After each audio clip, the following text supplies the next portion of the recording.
Innal hamdalillah nahmaduhu wa nasta'inuhu wa nastaghfiruh wa na'udzu billahi min shururi anfusina wa min sayyiati a'malina may yahdihillahu fala mudilla lahu wa may yudlilhu fala hadiya lahu. Asyhadu an la ilaha illallah wahdahu la syarika lahu wa asyhadu anna Muhammadan 'abduhu wa rasuluhu la nabiyya wa la rasula ba'dah. Allahumma salli wa sallim wa barik ala nabiyyina Muhammad wa ala alihi wa ashabihi wa man tabi'ahum bi ihsanin ila yaumil qiyamah. Qala Allah ta'ala fil Qur'anil Karim, a'udzu billahi minasy syaithanir rajim. Ya ayyuhalladzina amanu taqullaha haqqa tuqatih wa la tamutunna illa wa antum muslimun. Ma'asyiral muslimin wal muslimat, jamaah salat maghrib dan insyaallah salat isya rahimani wa rahimakumullah. Senantiasa kita panjatkan puja dan puji syukur kepada Allah. Dalam aktivitas kita ungkapkan rasa syukur tersebut. Di antaranya kita melaksanakan ketaatan atau kewajiban yang sudah diperintahkan Allah dan juga sudah diberikan contoh dari Rasulullah Shallallahu Alaihi Wasallam. Salawat serta salam kita aturkan juga kepada Nabi Muhammad Shallallahu Alaihi Wasallam yang telah menuturkan hadis-hadisnya, yang telah mengajarkan sunnah-sunnahnya, sehingga kita senantiasa berusaha untuk berittiba' ala sunnah. Kita senantiasa berittiba' atau mengikuti terhadap semua sunnah dari Nabi Sallallahu Alaihi Wasallam yang tentunya adalah sunnah-sunnah yang makbul, adalah sunnah-sunnah yang memang tervalidasi benar atau sahih dari Rasulullah Sallallahu Alaihi Wasallam. Dan di antara sunnah tersebut, Bapak dan Ibu sekalian, adalah bagaimana kita bisa membalas salam yang sudah diucapkan oleh orang lain. Dan sedikit ulun ingin berbagi tentang bagaimana caranya kita mengucapkan atau menjawab salam. Ketika kita mendengarkan salam dari orang lain, maka jawabannya tentu adalah wa'alaikumussalam. Nah, ini yang kadang kita tahu tapi luput atau lepas dari ingatan. Cara dalam menjawab salam, kebanyakan orang-orang Indonesia atau warga kita, khususnya di sini, kita jawab dengan wa'alaikumussalam. Padahal maknanya kalau dalam ilmu nahwu sharafnya tentu berbeda. Kalau dengan wa'alaikumussalam itu kalimat salamnya dengan nakirah. Kalau nakirah artinya itu umum. Kalau umum maka tidak pasti apakah keselamatan itu dari Allah ataukah yang lain. Tapi kalau dengan alif lam maka di situ dapat kaidah ma'rifah, bukan nakirah tapi ma'rifah, yang berarti diketahui bahwasanya salam atau keselamatan itu dari Allah Subhanahu wa taala. Nah, maka kebiasaan kita ya, hendaklah ketika kita mengucapkan atau menjawab daripada salam orang lain itu dengan kalimat wa'alaikumussalam. Nah, ini yang kadang kita lupa, Bapak Ibu sekalian. Begitupun juga ketika di dalam pesan atau WhatsApp atau yang lain media sosial, hendaklah kita juga lengkap menggunakan wa'alaikumussalam bukan dengan wa'alaikumussalam. Meskipun pada dewasa ini atau hari ini banyak sudah stiker-stiker yang ucapannya sudah pakai bahasa Arab, langsung assalamualaikum dan jawabannya pakai stiker wa'alaikumussalam. Nah, di situ ketika kita sudah tahu bagaimana cara kita biar bisa, ya harus dibiasakan. Kita bisa karena terbiasa. Kita bisa membaca surah Al-Fatihah itu bukan karena kita menghafal, Bapak Ibu sekalian, tapi karena kita terbiasa mendengar surah Al-Fatihah dibaca oleh para imam, dibaca oleh orang tua kita dan guru ngaji kita bahari.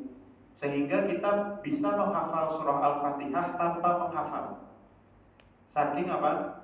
Seringnya kita mendengar surah Al-Fatihah. Jadi memang kalau terhadap kebiasaan sesuatu, agar kita refleks dalam mengucapkan waalaikumsalam ada dengan membiasakan. Kalau misalnya kita terlanjur waalaikumsalam, tidak apa-apa direvisi misalnya waalaikumsalam. Itu dalam rangka membiasakan. Perkara yang terlihat sepele tapi dampaknya besar karena tadi artinya bisa berbeda. Bapak Ibu yang dirahmati Allah Subhanahu wa taala, melanjutkan kajian-kajian kita tentang hadis-hadis Nabi sallallahu alaihi wasallam. Hari ini insyaallah akan kita bawakan sebuah hadis yang akan kita kupas, kemudian akan kita berikan atau kita ambil mutiara-mutiara ilmu di dalamnya. Sebuah hadis yang mungkin bisa jadi Bapak Ibu sekalian pernah mendengar, bisa jadi juga belum pernah mendengar. Dan bagi yang belum pernah mendengar, bisa jadi nanti sedikit kaget dengan hadis ini. Nah, bismillahirrahmanirrahim, kita bacakan hadisnya. Haddatsana Mahmud telah mengabarkan kepada kami Mahmud. Haddatsana Abdul Razzaq telah mengabarkan kepada kami Abdul Razzaq. Akhbarana Ma'mar an Abi Tawus telah mengabarkan, memberitakan kepada kami Ma'mar bin Tawus an abihi dari ayahnya, an Abi Hurairah radhiyallahu anhu qala, dari Abu Hurairah radhiyallahu anhu. Nah, inilah yang dinamakan sebagai sanad. Jadi sanad itu adalah mata rantai hadis. Bagaimana hadis itu bisa dituliskan atau terpaktub di dalam kitab para imam-imam hadis itu karena ada sanadnya. Jadi kalau kita menerima hadis itu harus kritis, minimal ada 3 hal. Yang pertama ada sanad. Meskipun sanadnya hanya di kalangan sahabat, misalnya dari Abu Hurairah itu sudah sanad. Kalau mau lengkap lagi dari sahabat, kemudian tabi'in, tabi'ut tabi'in, baru kemudian salafus saleh seterusnya. Ini lebih lengkap. Dan yang kita sebutkan nama-nama tadi itu merupakan rangkaian sanad yang sudah lengkap. Karena rawiul a'la atau rawi yang paling atas adalah Abu Hurairah, yang itu merupakan sahabat Nabi sallallahu alaihi wasallam. Dan dalam kaidah hadis Bapak Ibu sekalian, ada kaidah yang berbunyi kullus sahabati ya'udulun. Semua sahabat itu adil. Artinya, kalau hadis itu sudah sampai di riwayat sahabat, berarti semuanya jangan dipertanyakan bagaimana keadilan mereka, atau jangan dipertanyakan bagaimana kredibilitas mereka, karena indikasinya besar ini memang berasal dari Rasulullah SAW. Qala, Abu Hurairah pernah mengatakan, ursila malakul maut ila Musa alaihi wassalam. Tentu ini dari Nabi SAW juga beritanya bahwa setelah telah diutus malakul maut, suatu hari malaikat maut diutus kepada Musa alaihi wassalam. Falamma ja'ahu sakkahu faraja'a ila rabbih. Suatu hari malaikat maut diutus kepada Musa alaihi salam, dan ketika diutus itu malaikat ini menyerupai manusia. Ketika menemuinya, maksudnya malaikat menemui Nabi Musa alaihi salam, kemudian Nabi Musa memukul daripada wajah malaikat tersebut. Malaikat ini malaikat maut Bapak Ibu sekalian. Maka kemudian faraja'a ila rabbih, malaikat tersebut kembali kepada Tuhannya. Faqala, kemudian dia mengatakan, arsaltani ila 'abdin la yuridul maut. Wahai Allah, sesungguhnya Engkau telah memberikan tugas kepadaku untuk mencabut nyawa seorang hamba, ila 'abdin la yuridul maut, yang dia tidak menginginkan kematian. Maka di beberapa riwayat ketika dipukul itu, ketika malaikat itu dipukul itu matanya sampai rusak. Ada yang terlepas, ada yang riwayatnya buta dan lain sebagainya. Kemudian dia mengadu kepada Allah Subhanahu wa taala bahwasanya, wahai Allah, sesungguhnya Pian telah menyuruh ulun kepada seorang untuk mencabut nyawa seorang hamba yang inyani kada hendak mati. Inyani kada hendak meninggal. Ini riwayatnya hadisnya sahih Bapak Ibu sekalian. Maka kemudian malaikat ini mengeluh tadi, kemudian menyampaikan Allah Subhanahu wa taala telah mengutus saya kepada orang yang tidak ingin mati. Wa qala, kemudian Allah mengatakan irji', pulanglah atau kembalilah kepada orang tadi, yaitu Musa, Nabi Musa.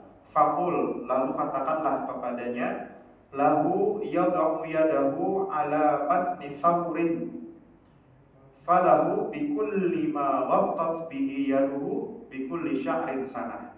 Kembalilah kamu, Allah Subhanahu wa taala memerintahkan malaikat tadi kembali kepada Nabi Musa alaihissalam, kemudian untuk mengatakan apa? Untuk mengatakan ambil atau pegang lembu jantan, kemudian pegang dengan tangan, kemudian diangkat.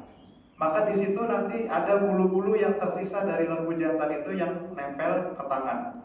Maka malaikat itu diperintahkan untuk mengatakan kepada Nabi Musa, hitunglah berapa bulu yang ada di tangan, bulu lembu jantan itu ada berapa di tangan. Kemudian satu bulu itu sama dengan 1 tahun jatah hidup Nabi Musa alaihissalam. Bisa dipahami Pak? Bisa. Jadi pas hendak dijapai sapi tadilah, kemudian diangkat. Nah, Nabi Musa mengangkat tangannya. Ya, ini permisalan. Jadi ini tawaran dari malaikat kepada Nabi Musa. Ketika ada berapa bulu yang ada di tangan itu yang tersisa, maka itulah jatah hidup sidin. Artinya satu bulu itu satu tahun. Qala ay rabbi tsumma madza. Kemudian dikatakan, habis itu apa? Kata Nabi Musa, habis itu apa? Kemudian malaikat itu mengatakan, tsummal maut. Kemudian ya mati, kemudian kamu ya pasti akan meninggal. Kata malaikat seperti itu. Maka apa yang dikatakan oleh Nabi Musa, jemaah sekalian, fal'ana min qarib. Kalau begitu sekarang saja. Karena Nabi Musa menyadari bahwa semua manusia pasti meninggal. Fasa'alallahu ayyudniyahu minal ardil muqaddasati ramyatan bihajarin. Kemudian sebelum meninggal, Nabi Musa bermaksud atau memberikan pesan terakhir kepada Allah Subhanahu wa taala agar nanti ketika meninggal jasad beliau dikuburkan di dekat Baitul Maqdis, jaraknya selemparan batu, dalam jarak sejauh lemparan batu. Qala Rasulullah sallallahu alaihi wasallam, falau kuntu thumma la ra'aitukum qabrahu ila janibil tariqi indal kathibil ahmar. Kemudian Rasulullah SAW ketika menyampaikan ini disampaikan oleh Abu Hurairah, seandainya aku kesana, kata Nabi, pasti akan aku tunjukkan kepada kalian keberadaan kuburnya atau kuburnya Nabi Musa tadi yang ada di pinggir jalan di bawah tumpukan pasir merah. Jadi ini hadis riwayat Al-Bukhari. Lalu kemudian kita akan mengambil faedah-faedah hadis yang insya Allah banyak faedah yang akan kita ambil di dalam hadis ini, hadis yang cukup singkat. Yang pertama, jemaah sekalian, rahimani wa rahimakumullah, bahwa menurut Ibnu Hibban dan Khattabi, bahwa malaikat dengan wujud manusia memang pernah beberapa kali datang kepada para nabi atau rasul. Jadi malaikat itu bisa menyerupai manusia. Misalnya ketika malaikat Jibril alaihissalam menemui Nabi Muhammad SAW ketika menanyakan beberapa hal. Yang pertama tentang rukun iman, rukun Islam, kemudian menanyakan tentang ihsan, kemudian menanyakan tentang hari kiamat. Saat itu di dalam redaksi hadisnya, ketika ada laki-laki yang datang kepada Nabi SAW, riwayatnya syadidu biyadis tiyab, pakaiannya sangat putih, sawadus sa'ar, kemudian rambutnya sangat hitam, hitam kelimis kayak habis pakai Gatsby. Kemudian apa? Fa'asnada rukbataihi ila rukbataihi. Kemudian orang tadi, manusia laki-laki tadi menyampukkan. Nah, menyampukkan itu apa? Mempertemukan lututnya dengan lutut Nabi. Jadi posisinya itu bahasa kita tuh bergelempok duduknya. Kemudian fawadha'a kaffaihi ala fakhidaihi. Kemudian manusia tadi ya menempelkan dua tangannya kepada paha Nabi sambil mengatakan apa itu Islam, apa itu iman, dan seterusnya. Dan di situ perlu menjadi perhatian bagi kita, wala ya'rifuhu minna ahadun, kata para sahabat, dan kami sama sekali tidak pernah melihat orang ini. Maka di akhir hadis itu kemudian Rasulullah SAW mengatakan, atadruna man jaa, apakah kalian tahu siapa yang datang itu? Maka kemudian Rasulullah SAW, kemudian sahabat mengatakan, Allah wa rasuluhu a'lam, Allah dan Rasulnya tentu lebih tahu. Innahu Jibril, kata Nabi, sesungguhnya dia adalah Jibril, atakum yu'allimukum an dinikum, dia datang untuk mengajarkan kalian kepada kalian tentang agama kalian. Satu. Jadi ini dalil bahwasanya, dalil pertama ya, bahwasanya malaikat bisa menyerupai manusia.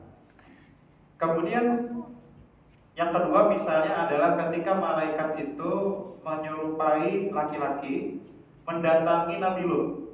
Dan kita tahu dan sudah masyhur Bapak Ibu sekalian, Nabi Lut ini hidup di tengah kaum yang menyukai sesama jenis. Jadi ketika datang ya utusan ini atau malaikat ini ketika itu datang, kemudian berita ini langsung tersiar ke seluruh penjuru wilayah. Apa yang kemudian terjadi? Yang terjadi adalah kemudian kaum laki-laki dari kaumnya Nabi Lut itu datang ke rumah Nabi Lut untuk melihat seberapa gantengnya yang datang. Karena tentu mereka berhasrat kepada laki-laki. Dan ini yang kembali mulai semerbak di dunia, digaung-gaungkan. Tetapi alhamdulillah negara kita dengan keras menolak hal tersebut, hal-hal yang berbau dengan LGBT dan lain sebagainya. Yang kabar-kabarnya mereka akan mengadakan pertemuan dan lain sebagainya. Dari pemerintah kita juga sudah sangat menolak, bahkan cenderung ini dianggap sebagai tindakan yang teror, ya, meneror pemikiran, bukan teror secara fisik, tapi ini teror pikiran. Karena banyak pendapat mengatakan kami bisa menerima perbedaan, tapi kami tidak bisa menerima penyimpangan. Nah, ini dalil yang kedua bahwasanya malaikat pernah datang atau pernah turun kepada nabi selain Nabi Muhammad SAW dengan wujud manusia. Dan kalaupun datang itu pasti dengan wajah yang ganteng, rambut yang rapi, pakaian yang bersih. Bukan seperti di sinetron-sinetron Bapak Ibu sekalian, yang ketika datang dengan pengemis, yang menjelma, malaikat menjelma menjadi orang yang mohon maaf yang disabilitas misalnya, bukan. Dan kita ingat bagaimana Nabi Yusuf alaihissalam ketika beliau diperintahkan oleh Zulaikha yang saat itu masih menjadi majikannya. Ketika Zulaikha itu dianggap sebagai orang yang menyimpang karena dia suka dengan budaknya sendiri, maka ketika Zulaikha menyuruh Yusuf untuk memberikan gelas-gelas kepada perempuan-perempuan Mesir yang saat itu duduk berbaris, apa yang dikatakan oleh perempuan-perempuan Mesir itu? Perempuan-perempuan Mesir itu mengatakan, mahada illa malakun karim. Wah, ini ganteng banget, ini lain manusia, ini malakun karim, ini malaikat. Nah, jadi ini dalil yang sekian bahwasanya memang malaikat itu wujudnya adalah ketika menjelma menjadi manusia ya, maka manusia yang bersih, manusia yang rapi, manusia yang indah, bukan manusia yang tidak seperti orang-orang yang di film-film itu malaikat digambarkan menjelma manusia dengan kondisi-kondisi yang demikian dan demikian. Kemudian jemaah sekalian kita bahas di situ Nabi Musa ya, ketika itu didatangi oleh malaikat yang tentu malaikat tadi menjelma sebagai manusia yang tidak dikenal oleh Nabi Musa alaihissalam. Bayangkan dia didatangi orang, manusia di rumah pian, membuka lawang pian, kemudian hendak menarik nyawa pian, karena ini sudah saatnya aja.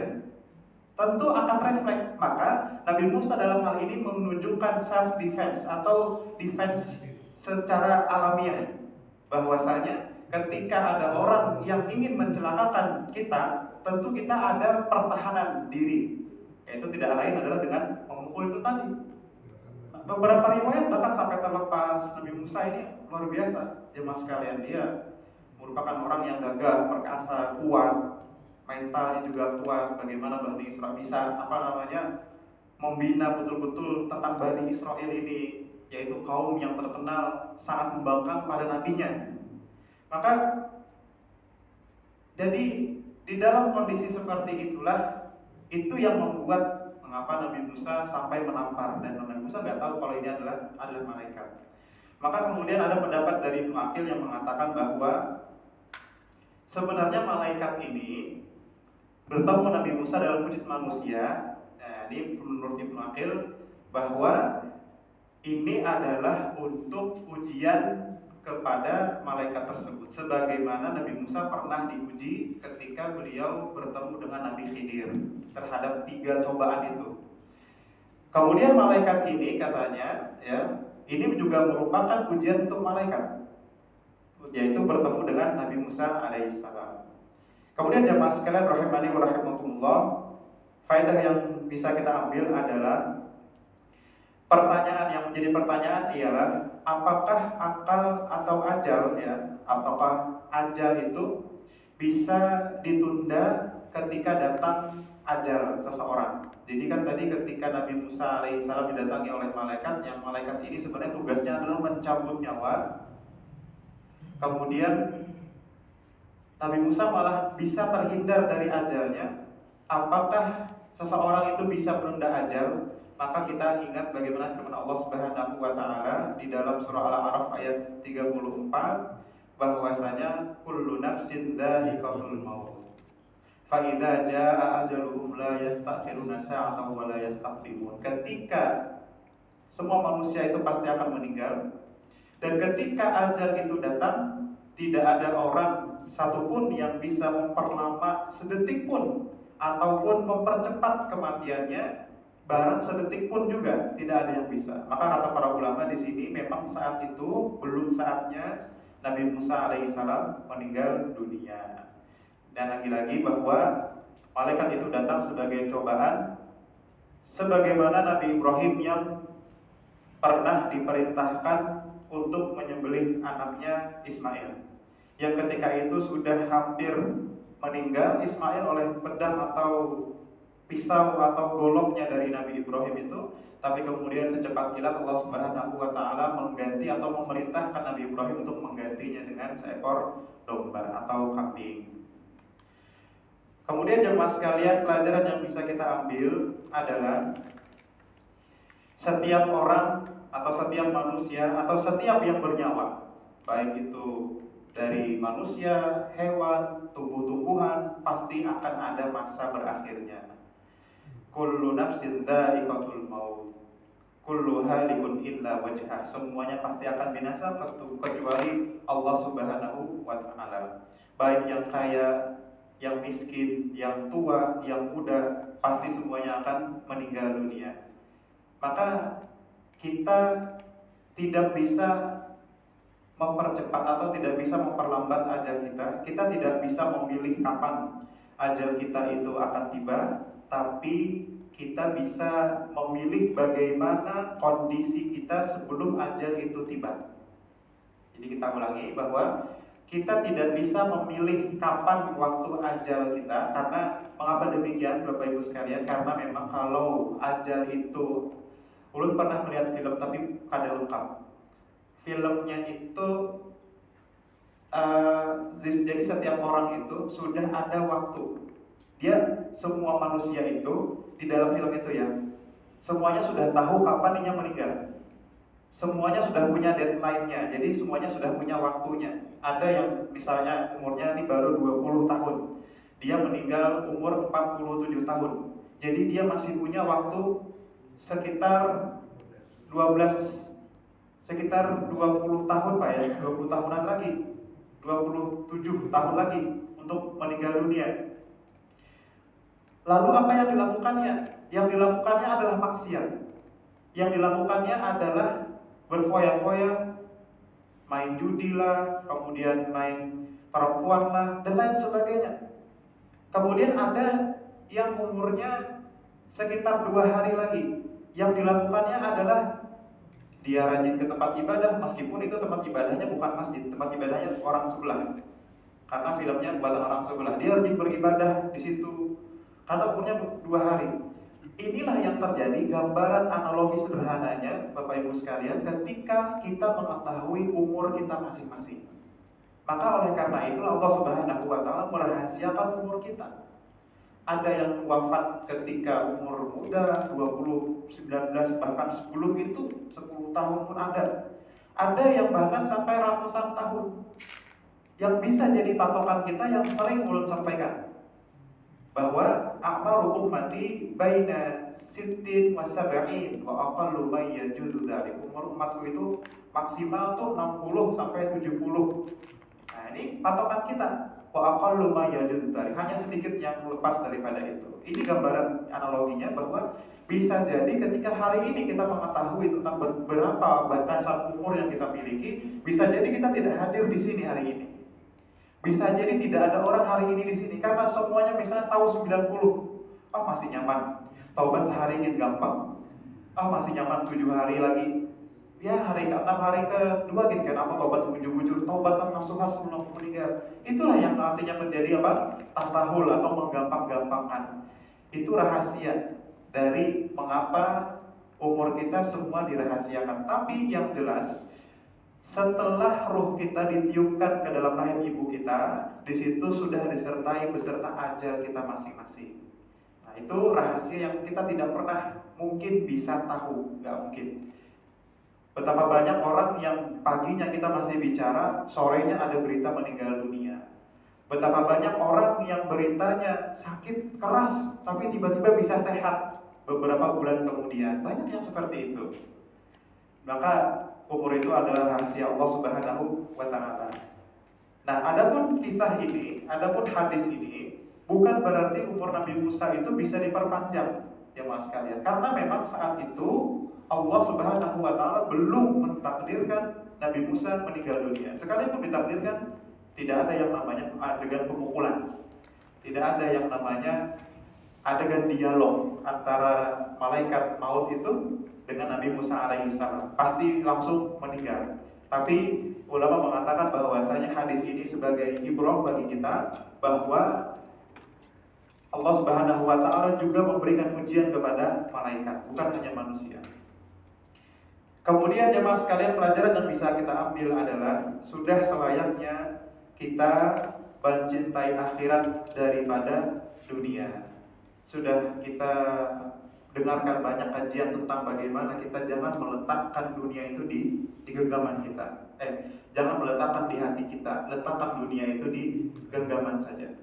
Jangan ada kita meletakkan dunia di hati. Kenapa? Karena kalau hilang sakitnya luar biasa. Tapi letakkanlah di tangan, yang artinya ketika sudah selesai, sudah hilang, maka yang penting kita tidak sakit hati.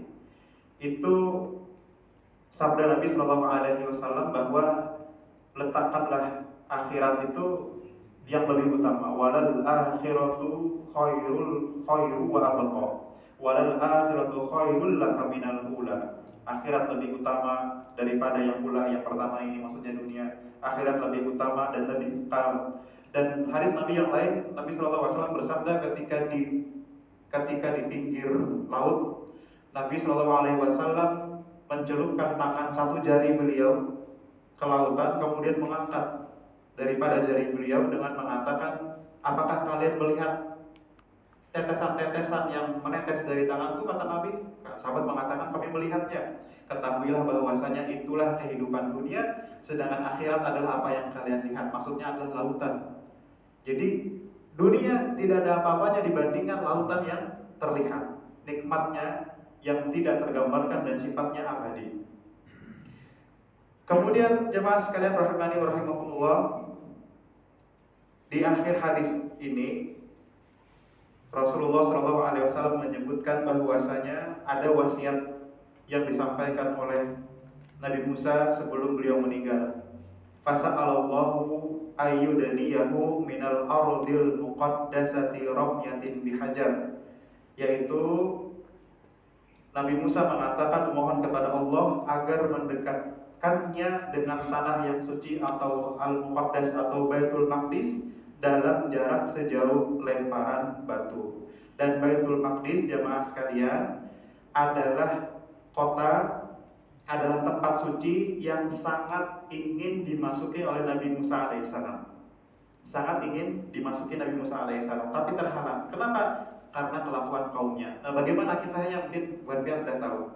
Bagaimana kisahnya? Jadi ketika Nabi Musa alaihissalam beserta kaumnya, yaitu Bani Israel, sudah melawan Fir'aun, sudah habis Fir'aun dengan bala tentaranya, maka kemudian cita-cita dari Nabi Musa adalah menempati Baitul Maqdis, karena itu yang dijanjikan Allah Subhanahu wa taala untuk Nabi Musa dan juga kaumnya Bani Israel. Maka tetapi di dalam Baitul Maqdis itu ada kauman jabbarin, ada kaum yang memang mereka itu berbuat zalim, kaum yang senang memberontak, kaum yang senang berbuat zalim. Melihat yang seperti itu, Bani Israel, pengikut Nabi Musa ini, ketika diperintahkan oleh Nabi Musa untuk masuklah ke Baitul Maqdis ini, maka apa yang dikatakan, dan ini menjadi perkataan yang paling menyakitkan yang dikatakan kepada Nabi. Apa yang dikatakan? Kami tidak mau untuk masuk ke sana karena di dalamnya ada kaum jabbarin tadi, ada orang-orang jabbarin, ada orang-orang pemberontak. Maksud Nabi Musa itu adalah marilah kita melawan mereka untuk mereka keluar dari Baitul Maqdis. Tapi kemudian yang dikatakan oleh Bani Israel adalah idhab anta wa rabbuka faqatila inna hahuna qa'idun. Bahasa Banjarnya Bapak Ibu lah, pian jagin yang masuk atau ikam jagin yang masuk, anta wa rabbuka, kamu dan Tuhanmu saja yang masuk ke situ. Silakan sana berperang berdua.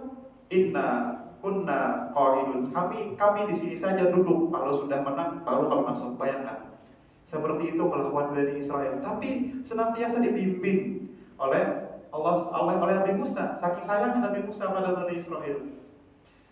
Maka kemudian Allah Subhanahu wa taala memberikan hukuman. Allah Subhanahu wa taala memberikan hukuman kepada Bani Israel, yaitu mereka dilarang untuk masuk Baitul Maqdis selama 40 tahun. Sehingga hidup mereka terkatung-katung di Tih. Tih itu wilayah yang sangat luas. Tetapi tetap Allah Subhanahu wa taala memberikan rezeki yang amat berlimpah, memberikan air, memberikan makanan manna wassalwa di dalam bukit atau di dalam wilayah Tih itu, di dalam padang Tih itu, supaya mereka tetap bisa hidup, supaya mereka tetap bisa beranak pinak. Sehingga kemudian lahirlah keturunan-keturunan yang lebih taat kepada Allah Subhanahu wa taala sepeninggalnya Nabi Musa. Yaitu setelah 40 tahun tadi, generasi-generasi pembangkang dari Bani Israel sudah meninggal dunia. Kemudian lahirlah generasi-generasi yang mereka lebih taat kepada Allah Subhanahu wa taala, maka generasi-generasi inilah yang masuk ke Baitul Maqdis. Sebelum melanjutkan Bapak Ibu sekalian, kiranya ada pertanyaan-pertanyaan yang mungkin ada bisa ditanyakan, silakan. Boleh tentang materi ini, boleh tentang materi-materi lainnya. Ada Bapak Ibu? Oke, silakan. Terkait malaikat, mau nanya Ustaz, malaikat itu kan makhluk yang selalu taat kepada Allah. Terus gimana dengan malaikat Harut dan Marut yang mengajarkan sihir Ustaz? Mungkin boleh. Harut dan Marut itu dalam surah Al-Baqarah ya. Di dalam surah Al-Baqarah, wa ma yu'allimani min ahadin hatta yaqula innama nahnu fitnatun fala takfur. Malah sepemahaman kami, malaikat Harut dan Marut itu bukan malaikat yang tugasnya mengajarkan sihir, tetapi mereka mengatakan wa ma yu'allimani min ahadin hatta yaqula innama nahnu fitnatun fala takfur. Kami ini hanya fitnah, kami ini hanya cobaan bagi kalian, janganlah engkau kafir. Jadi Harut dan Marut itu bukan mengajarkan sihir, akan tetapi dia mengajarkan sihir itu atas izin Allah sebagai cobaan.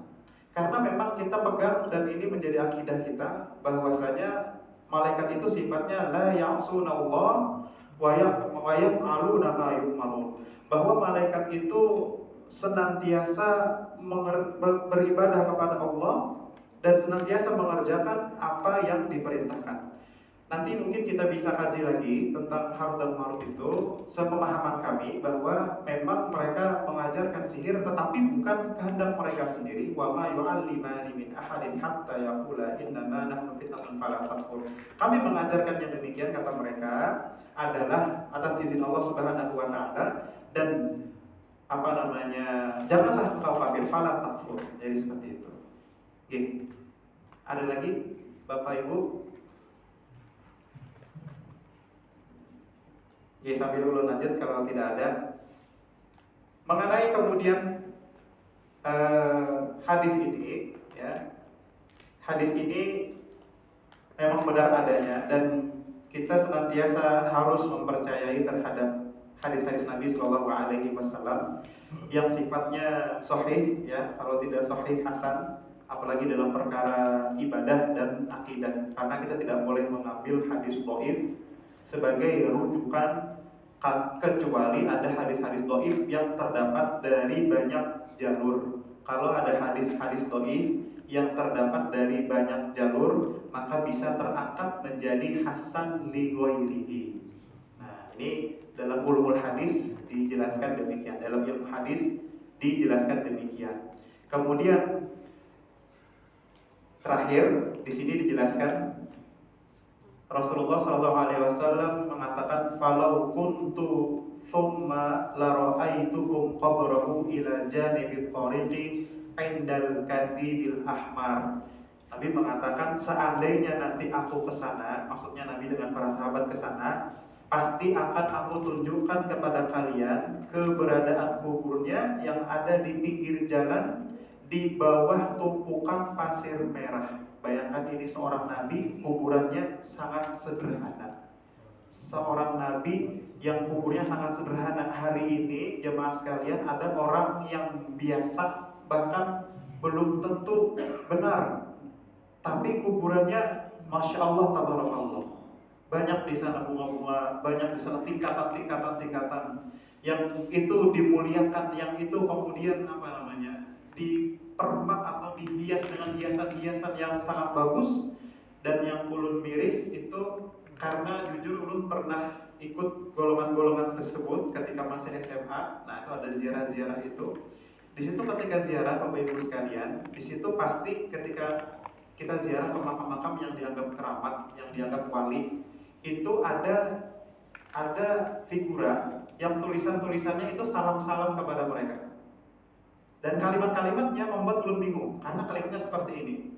Salamullah ya sada binar rahmat ya sakum ibadallahi ji'nakum qasadnakum talabnakum. Bagi Bapak Ibu yang pernah, itu karena diumpati loh Pak, oleh orang-orang yang ada saat itu. Jadi satu yang membaca kemudian diumpati. Salamullah ya sada binar rahmat ya sakum ibadallahi ji'nakum wahai hamba Allah, kami datang kepada kalian, qasadnakum talabnakum, kami maksud meminta kepada kalian. Ini di dalam apa? Di dalam figura itu masih panjang, ini bagian awal-awalnya aja. Tapi nadanya seperti itu. Nah, yang menjadi bahkan ini pernah tanyakan kepada teman-teman mahasiswa yang saat itu kami masih sekelas. Mengapa kalian berbicara seperti itu? Apakah memang seperti itu maknanya, ataukah saya yang tidak bisa bahasa Arab? Jadi maksudnya adalah mereka mengatakan, memang kami tidak meminta kepada yang ada di dalam kubur itu, tapi kami mintanya kepada Allah, dan yang di dalam kubur menguatkan permintaan kami. Ini sama saja. Sama aja, perantara. Jadi perantara Pak. Dan ulun sangat bingung Pak dengan arti daripada itu. Tolak apa? Ibadallahi ji'nakum wahai hamba Allah, kami mendatangi kalian. Oke lah, masih aman artinya. Qasadnakum talabnakum, kami bermaksud untuk meminta kepada kalian. Itu baru satu bait, masih ada bait-bait yang lain. Wallahu a'lam bishawab. Semoga apa yang kita pelajari ini bermanfaat bagi diri kita. Kita memperkuat akidah kita secara benar, karena memang Islam itu nanti akan asing jemaah sekalian, ya. Islam itu datang dalam keadaan asing dan akan kembali dalam keadaan asing. Tapi Nabi SAW mengatakan fatuba limanil ghuraba, maka beruntunglah orang-orang yang merasa asing itu. Bukan asing, asing. Demikian yang bisa ulun sampaikan, semoga bermanfaat bagi ulun pribadi dan jemaah sekalian. Subhanallah wa bihamdika, asyhadu an la ilaha illa anta, astaghfiruka